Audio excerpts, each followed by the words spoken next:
মুসলমানদের জন্য হজ একটি গুরুত্বপূর্ণ ইবাদত। প্রতি বছর লাখো মানুষ পবিত্র হজ পালন করতে সৌদি আরবে যান। তবে সাম্প্রতিক বছরগুলোতে বেড়েছে হজের খরচ। উচ্চ মূল্যে সরকারি ও বেসরকারি প্যাকেজ ঘোষণা করা হচ্ছে। রবিবার বিকেলে ধর্ম মন্ত্রণালয়ে 2026 সালের জন্য হজ প্যাকেজ ঘোষণা করে মন্ত্রণালয়। ধর্ম উপদেষ্টা আফামা খালিদ হোসেন সরকারি পর্যায়ে 3টি ও বেসরকারি পর্যায়ে হজ প্যাকেজ ঘোষণা করেন। বিমান ভাড়া কমায় আগামী বছর হজ পালনে চলতি বছরের চেয়ে কিছুটা খরচ কমছে। প্যাকেজ নাম্বার 1 বিশেষ, হজ প্যাকেজ 2, হজ প্যাকেজ 3, মোট 3টা প্যাকেজ আমরা নির্ধারণ করেছি। প্যাকেজের খরচ ধরা হয়েছে 6,90,597 টাকা। এটা আমাদের প্যাকেজ নাম্বার 1 স্পেশাল প্যাকেজ।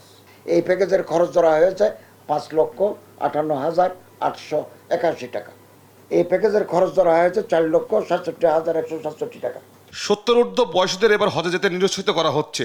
এরপরেও কেউ যেতে চাইলে তাকে সঙ্গে একজন সহযাত্রী নিতে হবে। সরকারি হাসপাতালে চিকিৎসকের ব্যবস্থাপত্র জমা দিতে হবে। এবছর 70 বছরের ঊর্ধ্বে যদি কেউ হজ করতে যায়, তাহলে 50 বছরের নিচে তাকে একজন সাথে নিতে হবে, আর না হলে তিনি মুভমেন্ট করতে পারবেন না।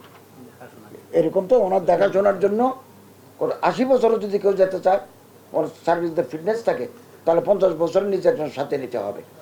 আর দুরারোগ্য ব্যাধিতে যারা আক্রান্ত, ফ্যাটাল ডিজিজ যেগুলো আছে, আমরা এই জাতীয় হাজিদেরকে হজে নিতে সরকারের আমরা নিষেধাজ্ঞা দিতে চাই।